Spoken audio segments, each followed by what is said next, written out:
So good afternoon, this is lecture N+1 in Emergent States of Matter. So last time we were talking about the goal of trying to take a top-down approach to looking at interacting bosonic systems. And so the idea was to try to find a way to describe the condensate and ask what equation it satisfies. And we're going to write down such an equation today. It's called the Gross-Pitaevskii equation. And it is a nice alternative to the way that we used quantum field theory to derive the properties of weakly interacting bosons last week. And moreover, not only can we get the same result with a lot less difficulty, but we can also describe systems which have spatially varying order parameters. And so that's what we'll do today. So without further ado, let us get started with the condensate wave function.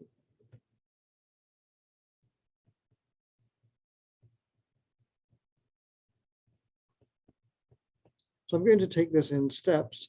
What I'm going to try to do is show you how one can construct a wave function for a uniform system, and then we'll generalize it to a spatially varying system. And then what we'll do is we'll ask ourselves what equation it satisfies. So let's just remind ourselves what we did in the Bogolyubov method of canonical transformations. So in Bogolyubov, what we did was we took the field operator, which I'm going to write as psi hat of r, and we wrote it down as a zeroth order part, which is the uniform part, plus the excited states. So I'll write that down as 1 over the square root of v, sum over k not equal to 0 of e to the I k dot r times ak. So that is just writing down what we saw last time, the idea that the zeroth wave number component can be well described as a complex number, because the number of particles in the condensate is so large that essentially A0 is a commuting variable, and A0 is a number whose scale with the system number of degrees of freedom scales with n and scales with n naught. So that's the idea. And I'm going to write this as a part that is the condensate. I'll call that psi 0, and then the excited states, which I will call psi tilde. So these are the excited states. This is the condensate. Okay, so now let's go back and ask ourselves, well, what happens if we have an n particle state? So we're going to start with an n particle state, which I will denote by capital N, and N0 is the number of particles that are in the condensate. Then what I know is true is this: if I take the operator that corresponds to the condensate acting on the n particle state, that is going to give me the square root of n naught, just because from the Bose commutation relations, times a state which now has n-1 particles in it. And similarly, if I act on the n particle state with a naught plus, then that will add one more particle to the condensate, and so I will get something that looks like this. Okay, so then if I now act on the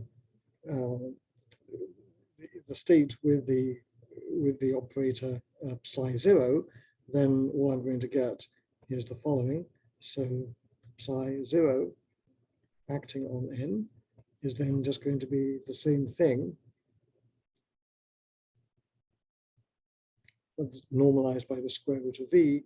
times a ket with an n-1 state, and this is the number density for the particles in the condensate times the ket with n-1 particles.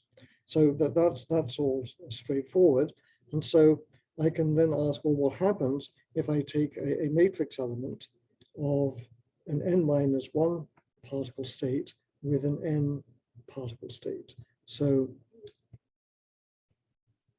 what we've just learned then is that if I have the state n-1 acted on backwards by psi 0, that will then be an n particle state, because it's the Hermitian conjugate of psi 0 dagger, and so that would then have a not be orthogonal to an n particle state, and so that would then simply give us the square root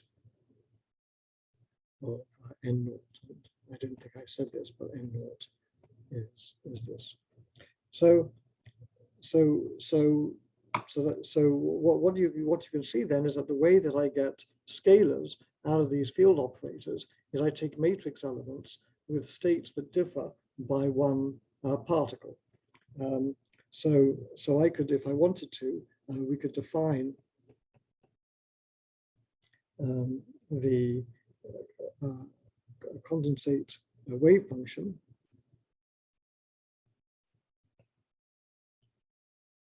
This is not an operator. This is just a complex number or wave function that I can define to be n-1 psi naught n, and I'm just going to define that to be psi naught. So far, this is just a very complicated way of saying what we said very early on at the beginning of the course. So now let's add to this the excited states.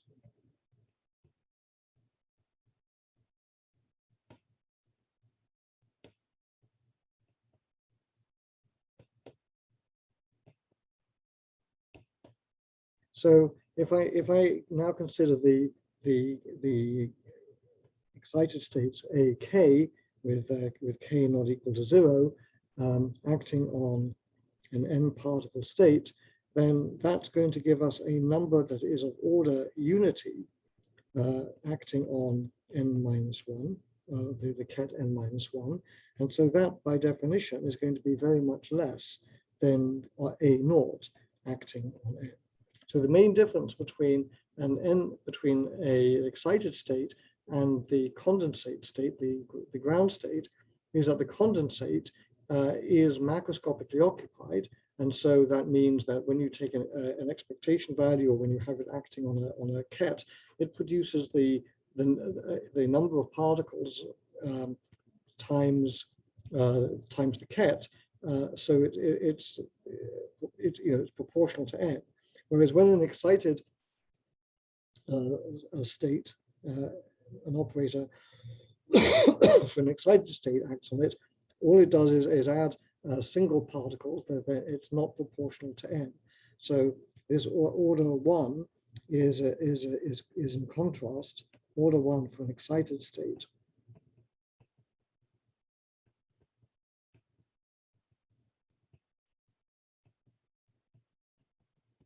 contrasts with order n for the condensate, which is macroscopically occupied.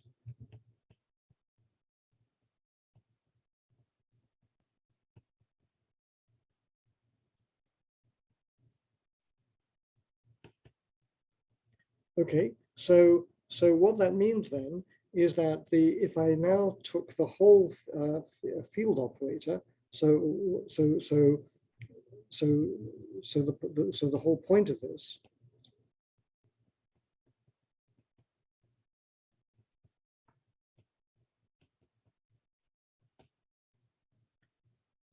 is that if I take n-1, the whole field operator, n, that is still going to be, at least a leading order in n, just the condensate wave function psi 0, because the excited states make a negligible contribution.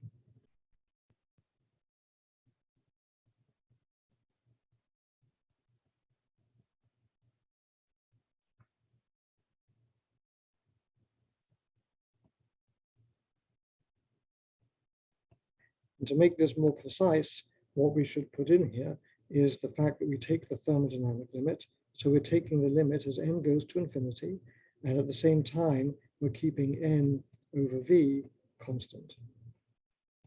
So that's what we mean by the thermodynamic limit.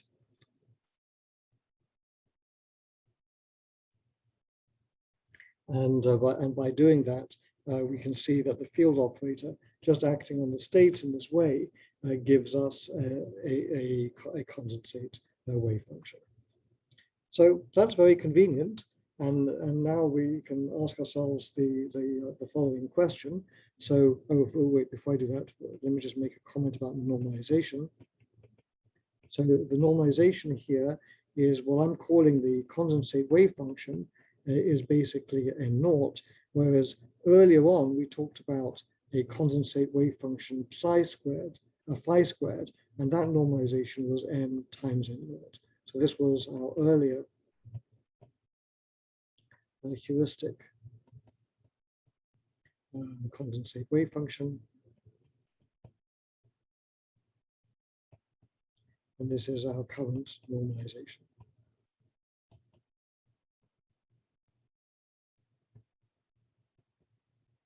Okay, so now let's look at what happens when we try to ask what is the equation of motion.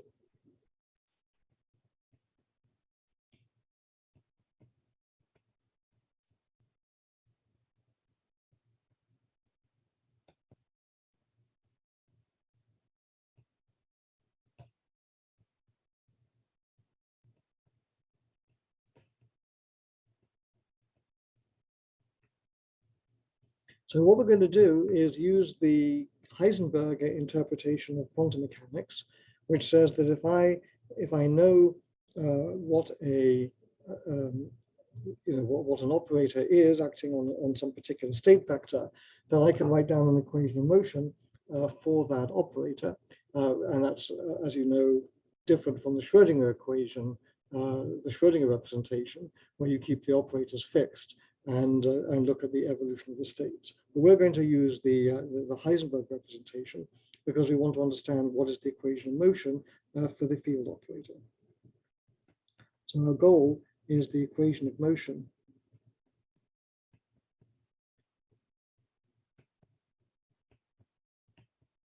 for the field operator psi of r, and so what we're actually going to get is a psi of r, but it's also going to have a t dependence. So the easy way to generate that is to use the Heisenberg representation.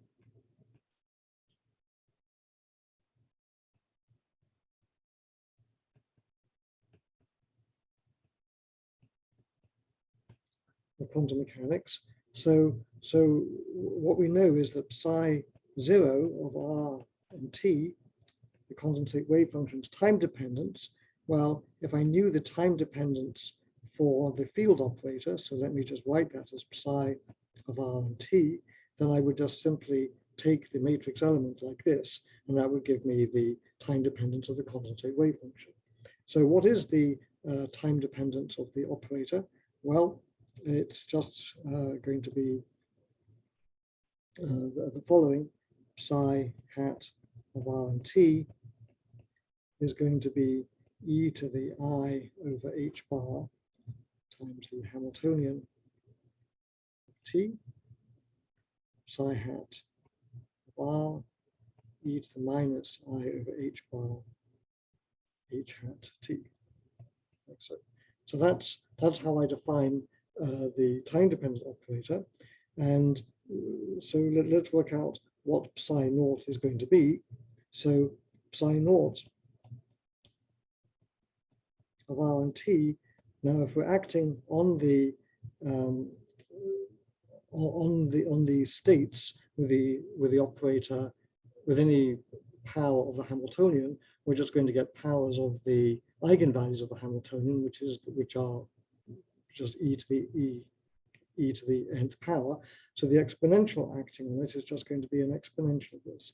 So what that means is that if I act if I construct this operator acting on n, then what I'm going to get is the following: e to the minus I over h bar, and then it's going to be e of n minus e of n minus 1 times time. And then that's going to be acting on, well, that's going to be multiplied by the matrix element,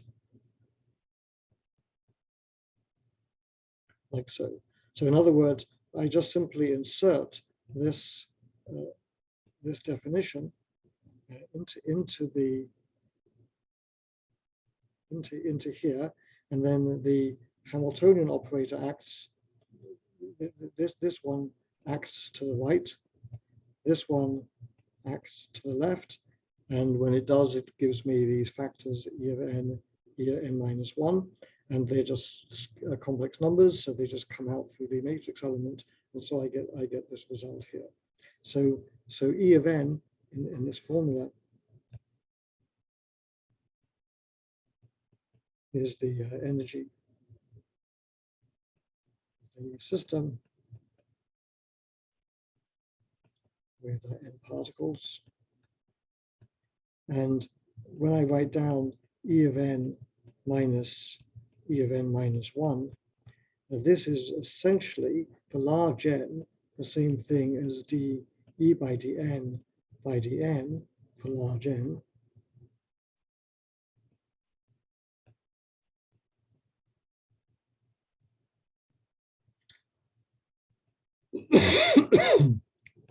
And this you'll recognize as just the chemical potential.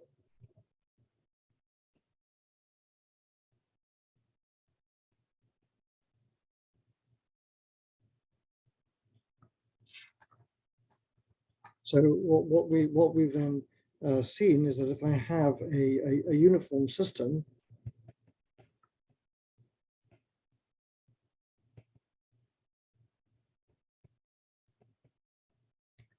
the wave function of the condensate looks something like this. It's just the scalar value, the square root of n naught, and then its time dependence is e to the minus I mu t over h bar. And so that's just for a very simple uniform system like that. Okay, so that's Bose-Einstein condensation into a spatially uniform system. Now what I want to do is I want to look at the condensation into an arbitrary state. So the way I'm going to build an arbitrary state is by doing a condensation into a state with wave number q, some arbitrary number, and then we'll use Fourier analysis to superpose different plane wave states. So let's now do Bose-Einstein condensation into a state of flow. So we're going to, so our goal here is a BEC into a K that's non-zero. And then what we're going to do is we're going to relate to the velocity of the gas, and then from that we can work out the condensation into a state with momentum mv, which will just be the same thing as h bar q, and this will be the state that we are condensing into. So q, little q, is going to be the wave number of the state that we condense into, and we're going to relate that to the flow state just by doing a Galilean transformation. Okay, so let's do that. So now what we're going to do is we're going to say that psi naught is now going to have some R dependence. So why? Well, I'm going to sum over all k's e to the I k dot r times a k, 1 over the square root of v, and now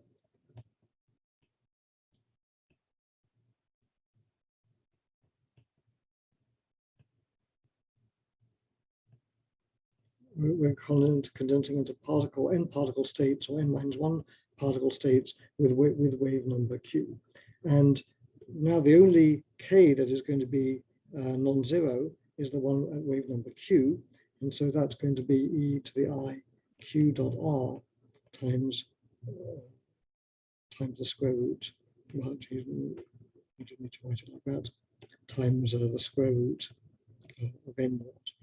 So this is just saying the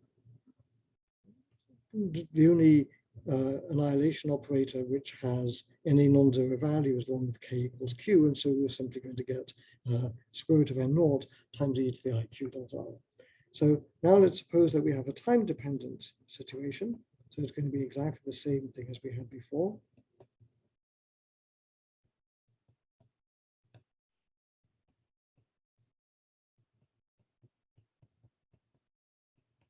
So it's just going to be e to the minus I e of n q minus e of n minus 1 and q times t over h bar times psi naught of r initially. And we can define a chemical potential that is velocity dependent.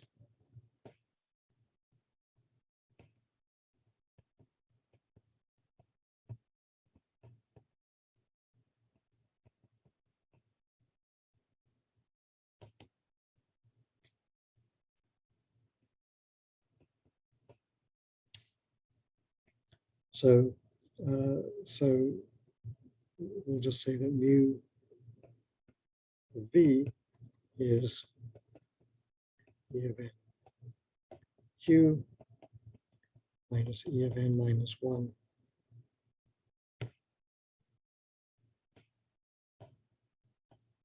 q, like so, and then this is going to be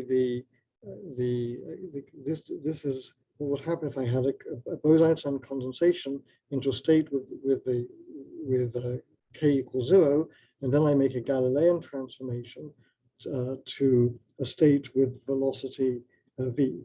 So all we're doing here is condensation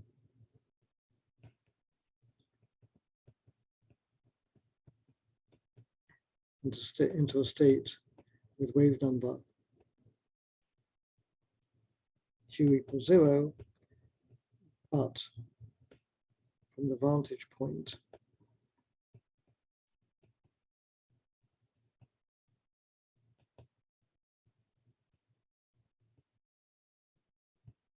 of an observer moving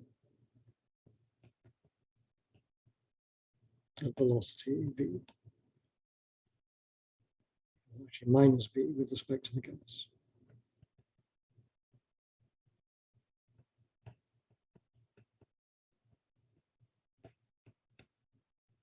And so in that frame of reference, then psi naught of r and t is just e to the minus I mu of v t over h bar times e to the I m v dot r over h bar. So all that's happened here is we've just simply replaced the momentum h bar q by mv, and so you get this extra phase factor e to the minus I mv dot r over h bar. Okay, so now the question you should ask is, well, how is mu of v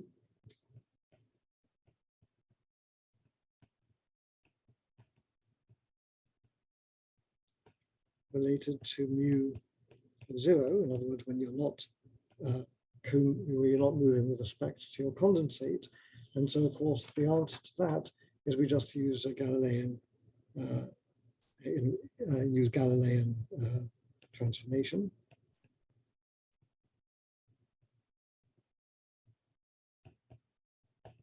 So we know that E of N and Q is going to be E of N 0, and then for each atom, we're going to be adding a half mv squared of kinetic energy. So that will just be a half mv n squared like that, and h bar q is equal to n times v. So now you can ask, well, okay, so what does the chemical potential become? So what we're going to compute is E of n q minus E of n minus 1 q. And so let's just write that down. It's E of n and 0 minus E of n minus 1 and 0 plus 1/2 m n v squared minus 1/2 m n minus 1 v squared. And that is just the same thing as the chemical potential with no Galilean boost plus 1/2 mv squared. So really exactly as you would expect. Okay, so this sounds a little bit, convoluted, but and why do we care about this? Well, the reason we care is that is now we can write down what psi naught of R and T looks like. So I'm going to write it down as an amplitude, which I'll call the absolute value of R and T, times a phase e to the I gamma R and T. So there's an amplitude and a phase. Now let's ask what that phase looks like. Well, we know that the psi naught squared is equal to n naught. So that's what we did just a few minutes ago. But now I can read off the phase. So gamma of R and T is just m v dot r over h bar minus I mu of v t over h bar. So you can see then that we have a phase which I've just derived. But what's important about this phase is that if I look at its gradient, so d gamma by dt is just minus the chemical potential. Should there be an I in the first term of the phase also? Yes. Well, no, actually there shouldn't be an I at all. In either term? No. Okay. Because I put it in up here in the first one. So d gamma by dt is just minus mu of v. And if I take the gradient of the phase, the gradient of the phase is just mv over h bar. So in other words, if I rewrite this last equation, this says that v is equal to h bar over m, gradient of the phase of the condensate wave function. And you'll remember this equation from early on in the course. This was the equation that we used to derive the equations for superfluidity.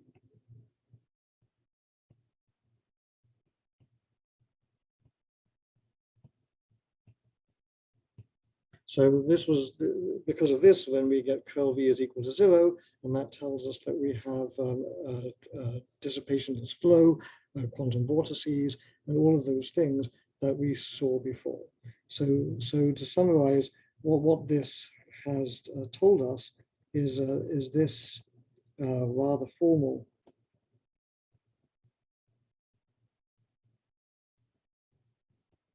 exercise has put on a more systematic footing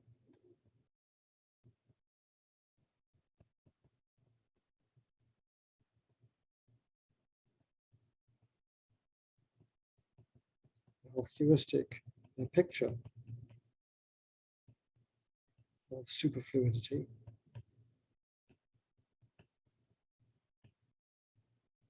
from earlier in the course.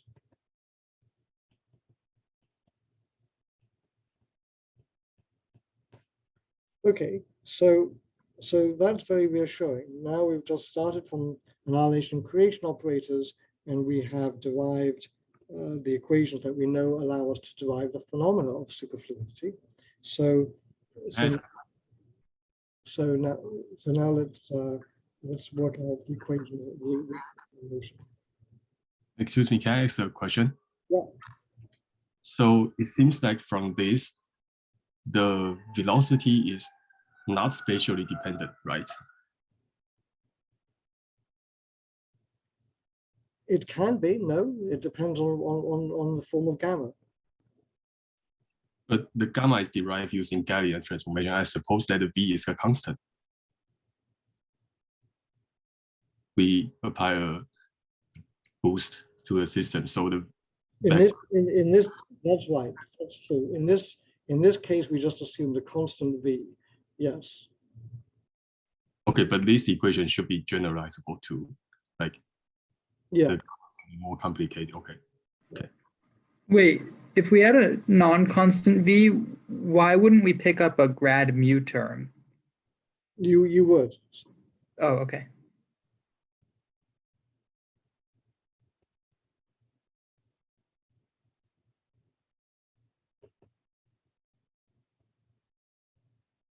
Okay, so now now I want to do something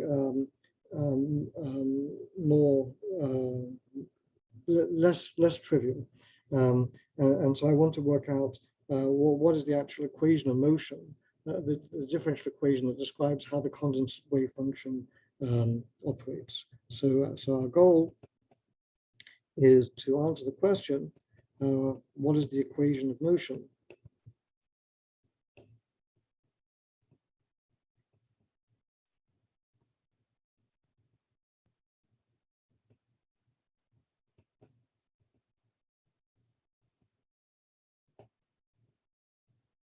So this is a function, and we want to know what equation it satisfies. So the way we're going to do this is we're going to write down the Hamiltonian and then construct the equation of motion from the operator equation of motion for the condensate.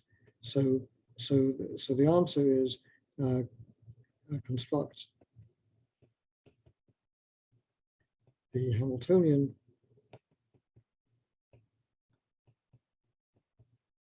for the field operator,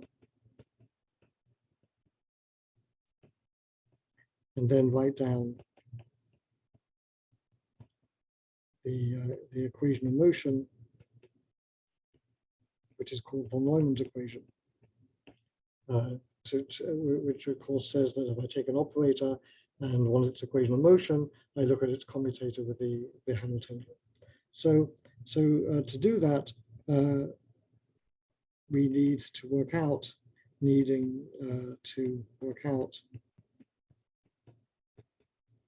the commutator.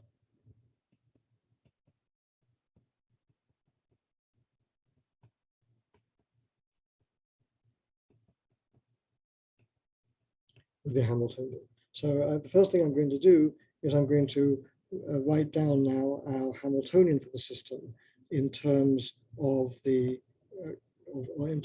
field operator, which I haven't done before. So step one is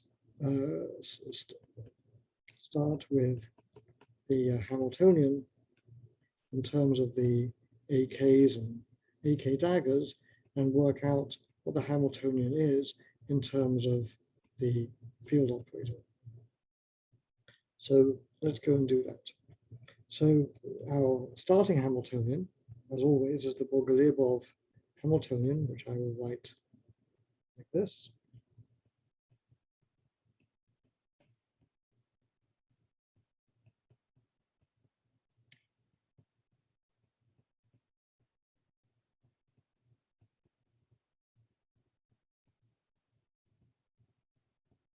This is the form that we derived a couple of weeks ago now.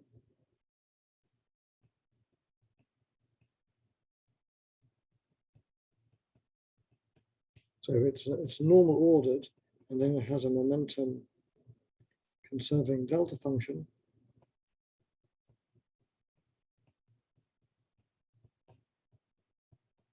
Like so. And so now I want to write this down in terms of field operators. So now I need to work out what the quartic term is going to look like. And we can kind of guess that pretty much by looking at it, because we can see that the quartic term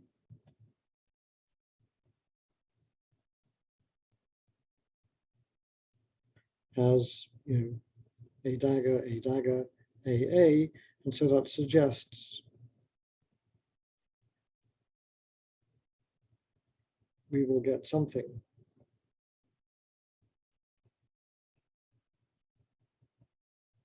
like psi dagger, psi dagger, psi, psi. So we know that to relate this, the A's and the psi's, we just have to do a Fourier transform. So we can kind of guess what the answer is going to look like. So let's try to work out what such an operator would look like. So let's suppose we consider this object. So it's going to be the integral over space, psi dagger of R, psi dagger of R, psi of R, psi of R, d3R. So let's just work out what this thing is and see what we get. So first of all, we get the integral d3R. Okay, that's obvious. And then now we have, for each of these psi's, we're going to write down their Fourier transform. Each of those has a square root of v as a prefactor. And so we're going to get, with 4 of them, we're going to get a factor of 1 over v squared. So we have a factor 1 over v squared. And then each of them has a sum over k. So each one will call those variables k1, k2, k3, k4. And then the ones that are psi have got a plus sign. The ones with a psi dagger will have a minus sign when I take the Hermitian conjugate. So what I'm going to have is e to the I, and then I'll write it down like this: minus k1, minus k2, plus k3, plus k4, like so. And then that's dotted with R. These are all vectors, of course. And then this whole thing is multiplied by a k1 dagger, a k2 dagger, a k3, a k4. So this, if I wrote down this integral of 4 field operators, two daggers and 2 regular ones, then this is what it corresponds to, and we can look at the terms in here, and we can see that obviously this term over here, this exponential function, is just a delta function.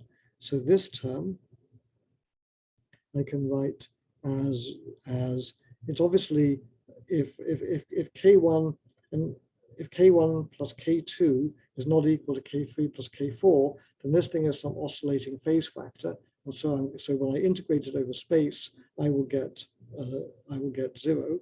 So this is an integral over the region of volume V.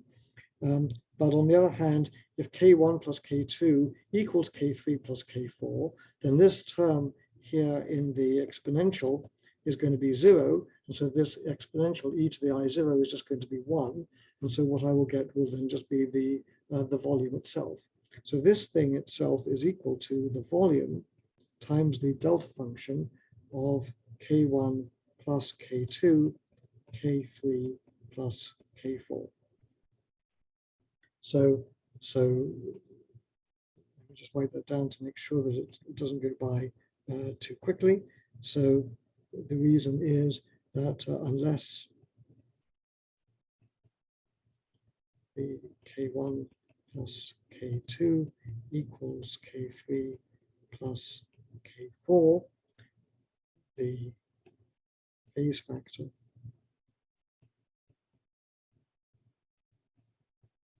exp of I K1 minus K2 plus K3 plus K4 dotted with R will average to 0. And when K1 plus K2 equals K3 plus K4, the exponent is equal to 0, and so the integral d3r is just equal to the volume of the system. So that's the reason. So now we can see what this thing. This thing, of course, looks exactly like what we have in the Hamiltonian. So we can see then that integral d3r psi dagger psi is just equal to 1 over v sum over k1 k2 k3 k4 ak1 ak2 ak3 ak4 dagger and then a momentum conserving delta function.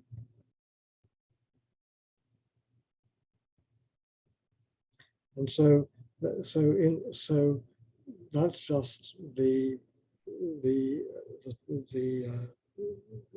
this is just the term, the second term that we have here on the right hand side of the Hamiltonian. Okay, so now we've learned that this part of the Hamiltonian is just represented by a product of 4 field operators. Now, how about the second term? So the first term.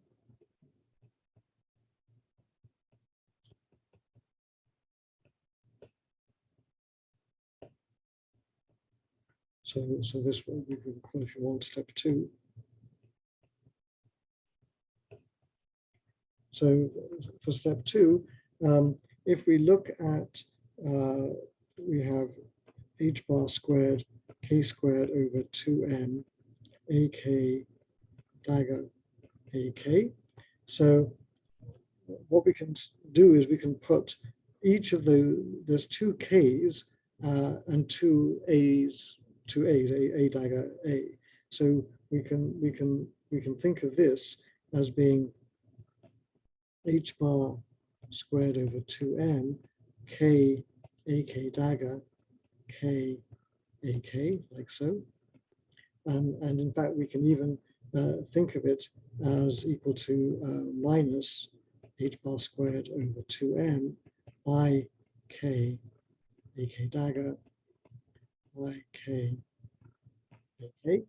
And so basically what you can see then is that we know that what k does is it goes to the operator. So h bar of k, which is momentum, is just the same thing as the operator minus ih bar grad in quantum mechanics. And so this first term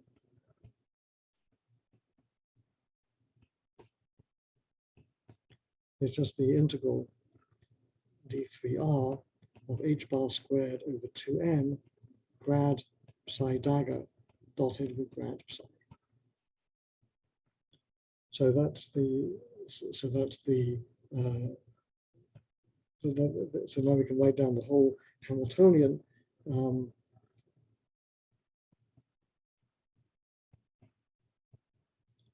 as the integral d3r h bar squared over 2m grad psi dagger grad psi plus u naught over 2 psi dagger of r psi dagger of r psi of r psi of r, and that's it. And so that's the Hamiltonian now written down in real space rather than in momentum space. Okay, so that's just bookkeeping, just transforming the Hamiltonian from momentum space to real space. So now let's work out the equation of motion. And the equation of motion is just the usual Heisenberg equation of motion.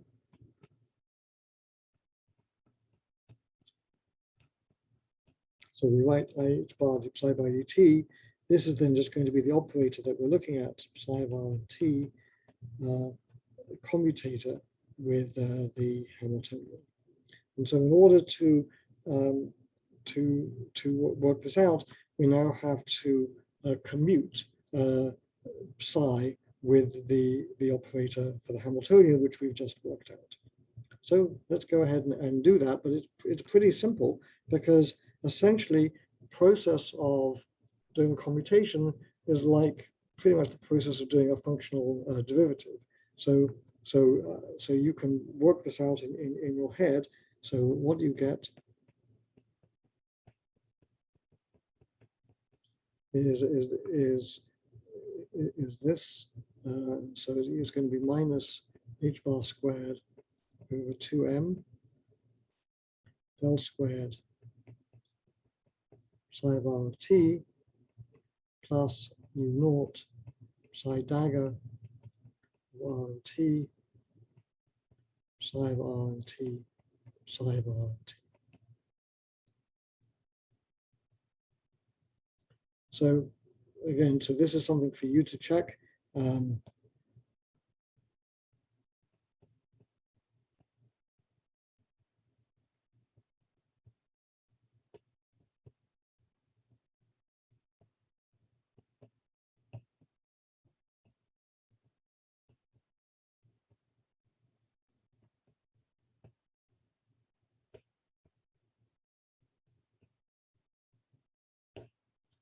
And I'm not going to use the class time to do that. Okay, so that's our equation of motion. So sometimes we will write this in a different way.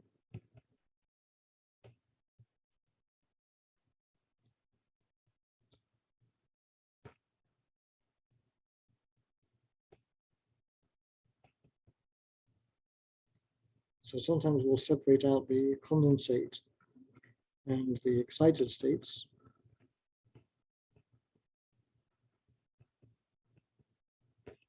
So what I might do is I might write down psi of r and t is equal to psi naught of r and t plus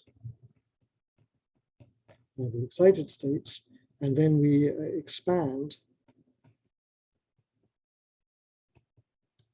to a lowest order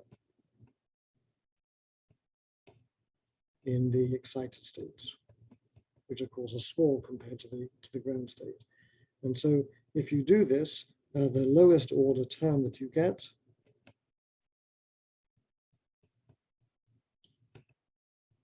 is just IH bar d by dt plus h bar squared over 2m del squared acting on psi naught of r and t is equal to u naught psi naught absolute value of psi naught squared.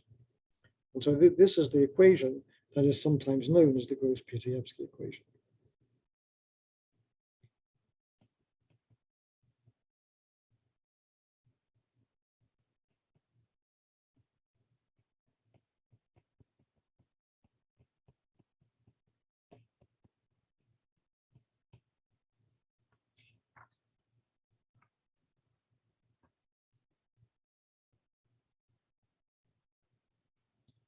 Okay, so let me make a comment. So in the homework,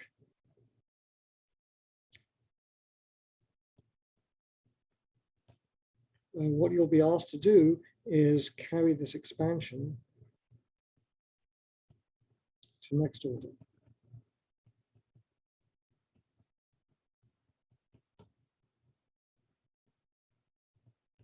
And what you're going to see is you're going to get equations for the excitations. which of course we know are the quasi-particles.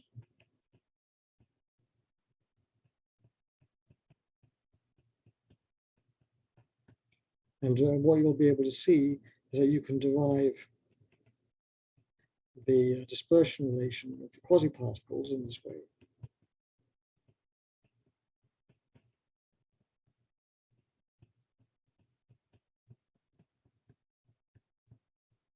And in fact, you'll see that the algebra is very much simpler than what we did before with the Bogoliubov transformation. So let me give you one sort of example of that, just so that you can see how to get started. So basically, so this GP equation is a very compact way to get many of the properties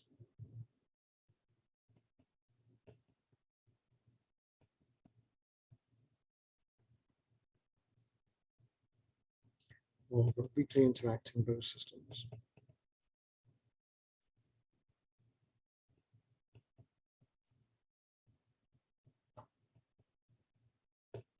I'm going to just give you one very simple example, not a very interesting one, I'm afraid, but just to sort of bring home the point. So the example I want to talk about is I have a uniform state which is moving with constant velocity.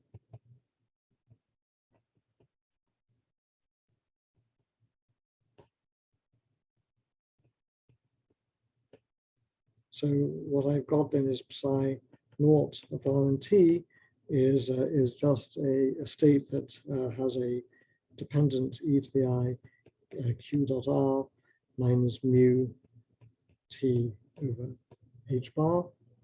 And if I plug this into the Gross-Pitaevskii equation,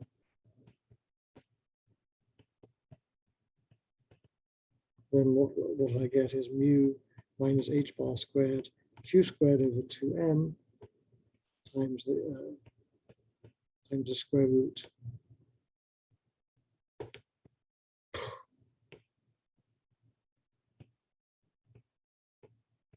of n naught is equal to u naught times n naught to the 3/2. I get the n naught to the 3/2 because over here I have 3 powers of the condensate wave function, and so I can write this then as mu is equal to n naught u naught, which we saw before, plus h bar squared q squared over 2m. So this is something that you already knew. We saw earlier that that this is the chemical potential in the ground state.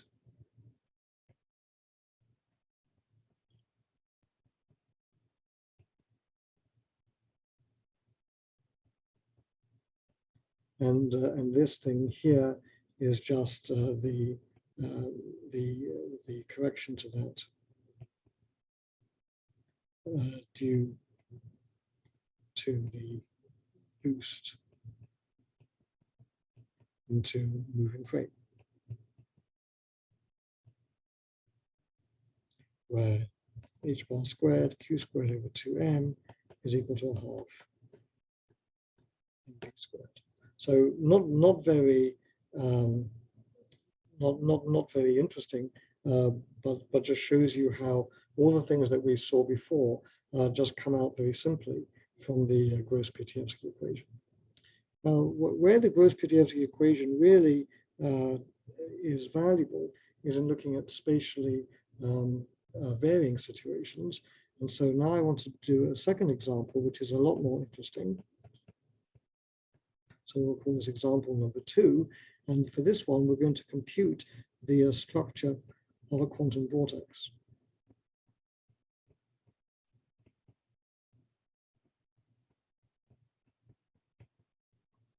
In a weakly interacting Bose gas.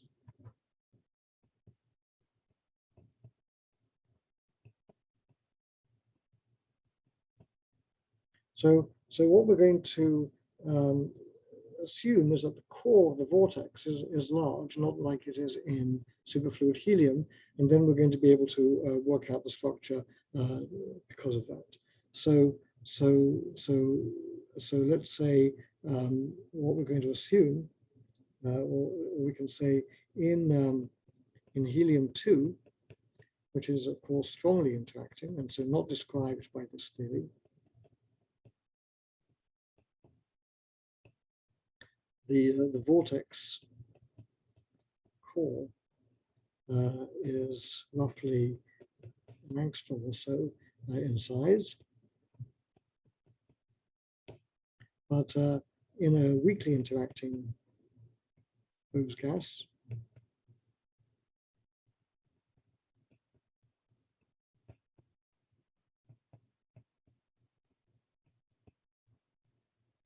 the characteristic size is much larger.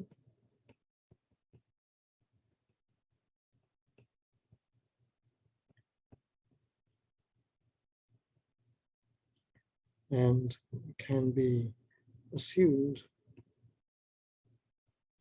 in a self-consistent way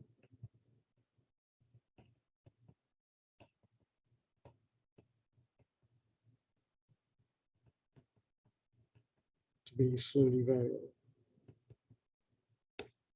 So what we're going to do then is we're going to assume that the interactions are very weak, and we can then write down a sensible theory for psi, which is slowly varying, and so the gradient expansion that we've done in this differential equation makes sense. So we'll see in a precise way what we mean by that. So what we're going to consider here is we're going to consider a gas at 0 temperature, and so we only need to assume that with weak interactions, only a small fraction of the gas is not in the condensate.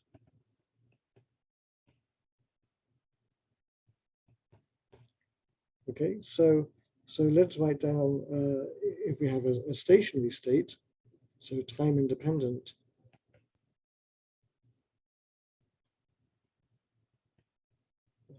states. What we saw was that psi naught of R and T is equal to some psi naught, I'll call that some amplitude, a capital psi naught of R times e to the minus I mu T over H bar.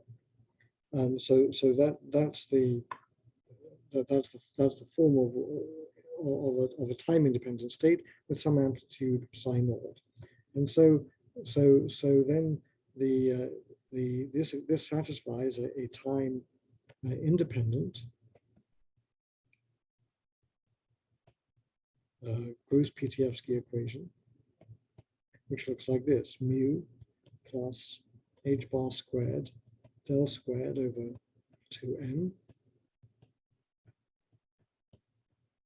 psi naught of R minus u naught capital psi naught of R capital psi naught squared is equal to 0.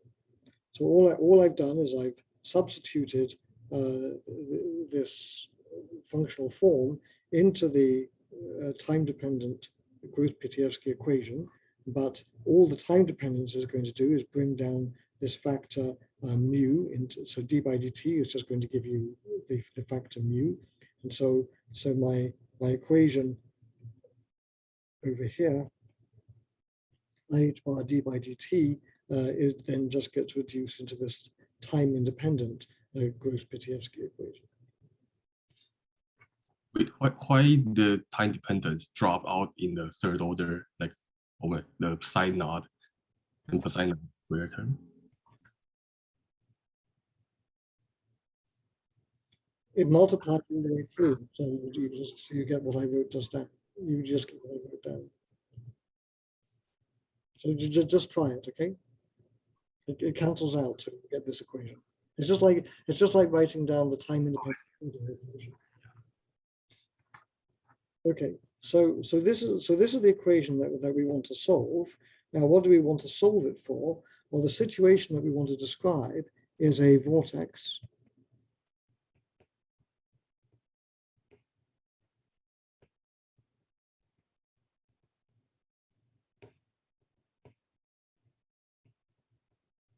a quantum vortex along the z-axis. So let me draw the sort of coordinate system that we want to use. So I'm going to have the z-axis be up here like this, and then over here is x, and over here is y.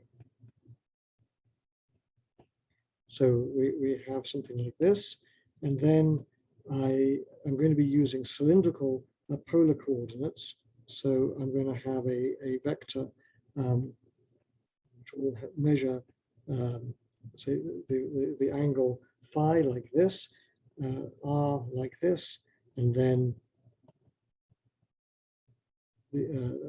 some point z like so. So that's the cylindrical polar coordinates.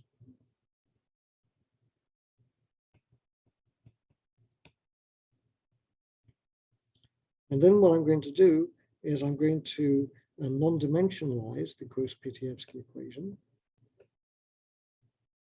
Non-dimension.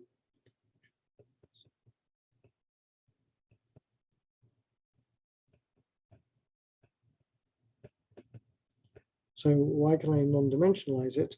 Well, I know that the term u0 psi naught squared is equal to n naught u0, and that's equal to the chemical potential. So what I'm going to do is I'm going to normalize by dividing by mu and writing down some new length scales and order parameter scales. So let's first of all divide the GP equation. Okay, why do we know that? What do you mean? Why do we know this? That's what I wrote down over here. Oh, okay. Sorry. Yeah. So if I just simply divide by mu, then what I have is 1 plus h bar squared over 2n n naught u naught del squared psi naught of r is equal to psi naught of r psi naught squared divided by 1 over n naught. So now what I'm going to do is I'm going to redefine my spatial scale. So I'm going to define R naught to be h bar over 2m n naught u naught square rooted. So the whole point of this is to get rid of the factor in front of the del squared. And so now what I'm going to have once I've done that is that I have 1 plus r naught squared del squared psi naught of r is equal to psi naught of r psi naught squared divided by 1 over n naught. Okay, so now we want to find a solution to this in cylindrical polars, and it's not hard to do because we can see that we know that psi naught squared is going to be equal to n naught. So what we can therefore expect is that we can write psi naught of r is equal to the square root of n, and then it's going to be some function of the radial scale, which is r, that's this coordinate over here, in terms of r naught, because it has to be dimensionless, and then there has to be a phase factor, so I'll write down the phase as e to the I phi, where phi is the angle over here. So we expect this this functional form from the method of separation of variables. And we can just write it straight away, just by inspection. Okay, we've all solved Schrödinger's equation before, so we know what it's going to look like. So now what you do is you simply define a new length scale, define a non-dimensionless length, which I called xi. I really wish I hadn't called it that, but just so I don't screw up, I'm just going to use that same definition. So this xi is going to be r divided by r naught. So it's a bad choice of name. So what then I get is 1 plus 1 over xi d by d xi of xi d by d xi. That operator acting on f is equal to f cubed plus f over xi squared. So what I've done here is I've just written down the Laplacian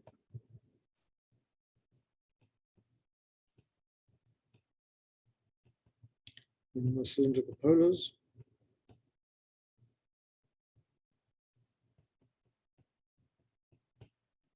And I've assumed that that psi is only proportional to e to the I phi. Now, in a minute, I'll show you what happens when I allow higher order winding numbers. So this will correspond to a quantum vortex.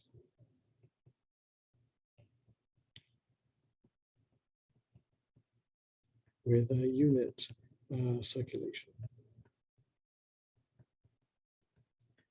Okay, so that's the differential equation that I need to solve, and the boundary conditions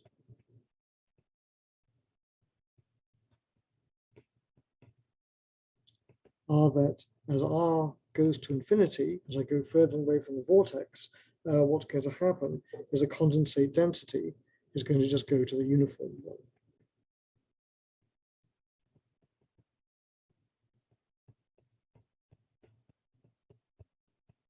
Is going to do that.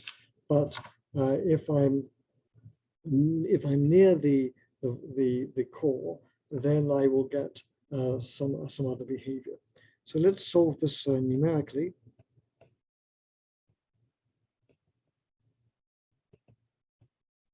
And let me just sketch for you what the solution looks like. So this is the variable I called xi.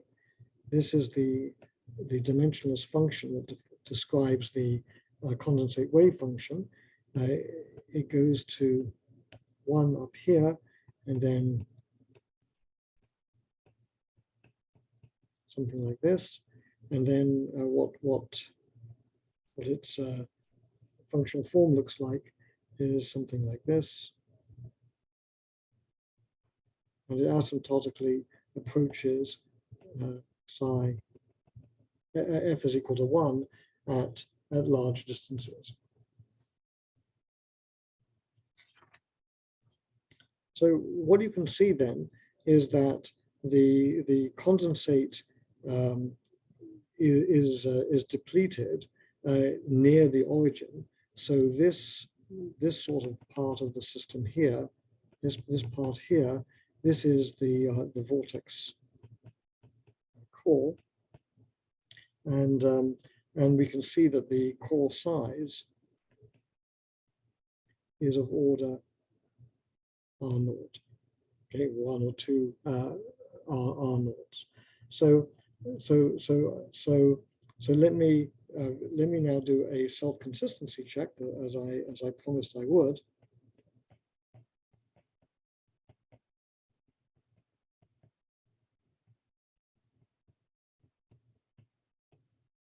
So what is my self-consistency check? Well, the core size is like R naught. I've got a weakly interacting Bose gas.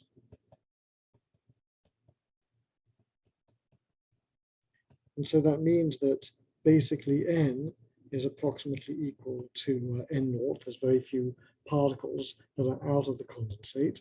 And we also saw that that because it's weakly interacting, the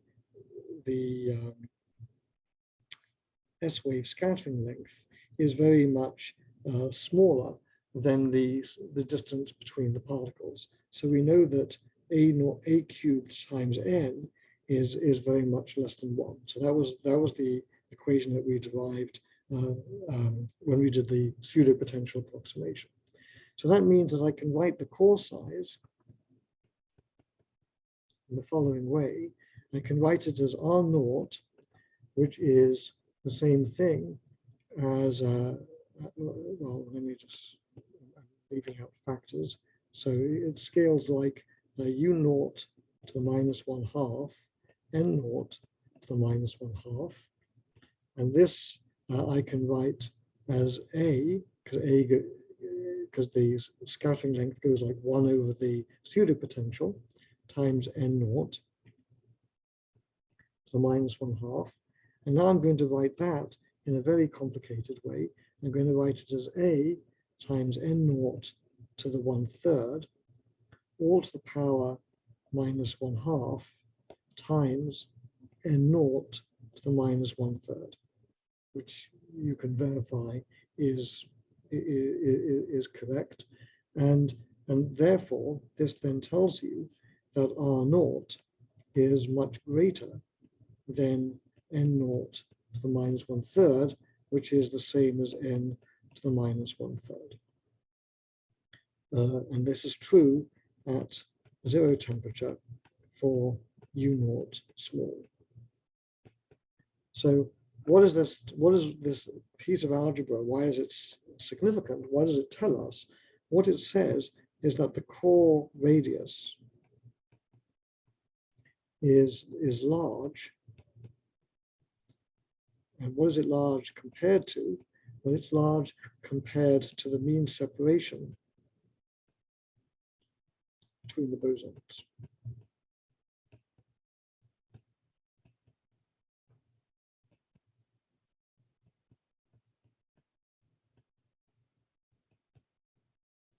As long as the interactions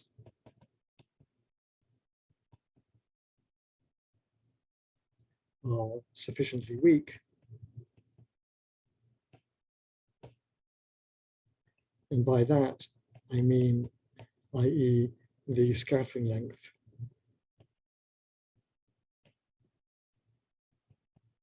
is much less than the mean distance between the particles.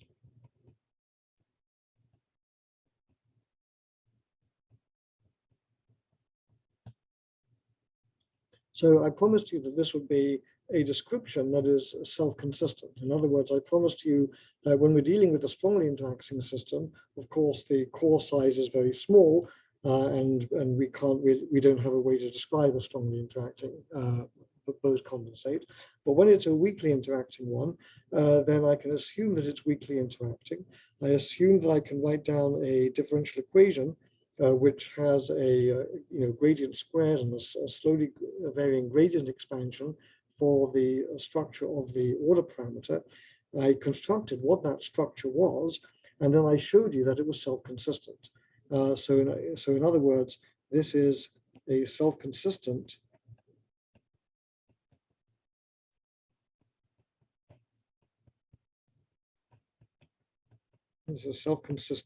description of the weakly interacting condensate.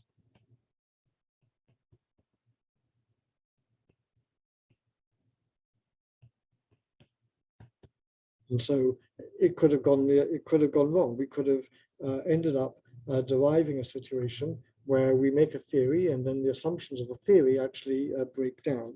So what we can say is that note we started off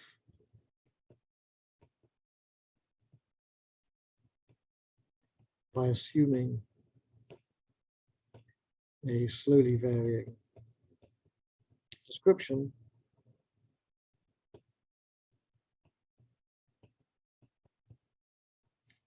and in the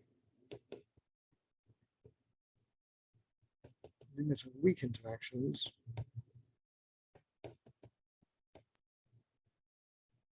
what's going on with my pen? The limit of weak interactions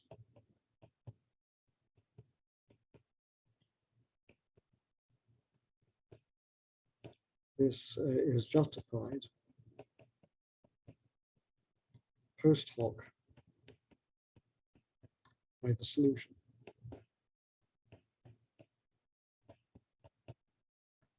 So that's the first comment that I want to make. Now, it needn't have happened like that. So in other situations, this would not have worked.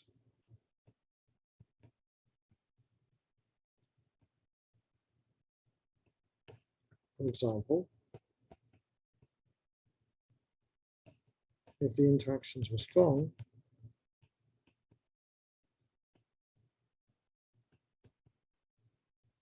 then our core size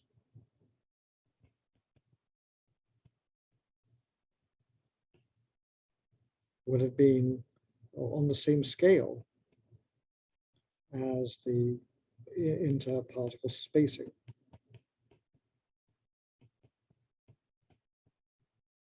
And that would mean that the gradient of psi is not well defined.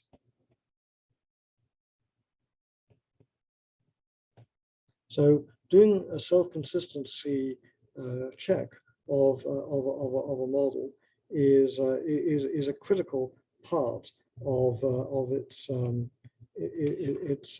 interconstruction. Now, I want to end with just one other comment, and then so that you'll be able to do the next homework. So, comment number 3 is this: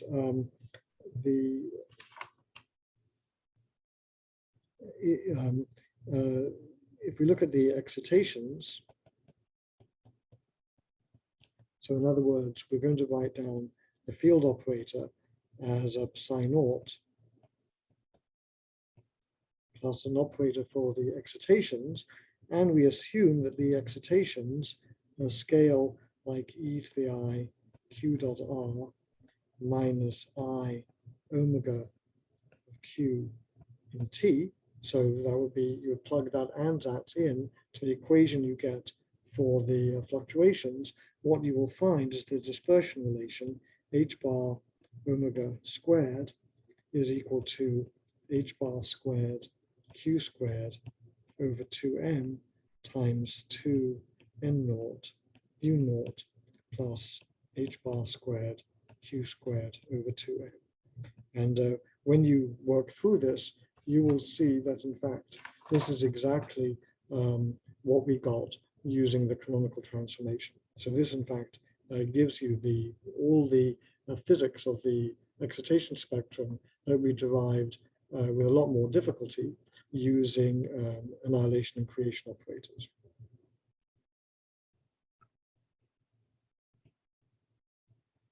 And that's where I'm going to end today's lecture. In other words, we recover results obtained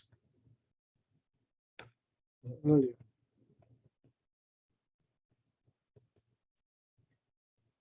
Using canonical transformations.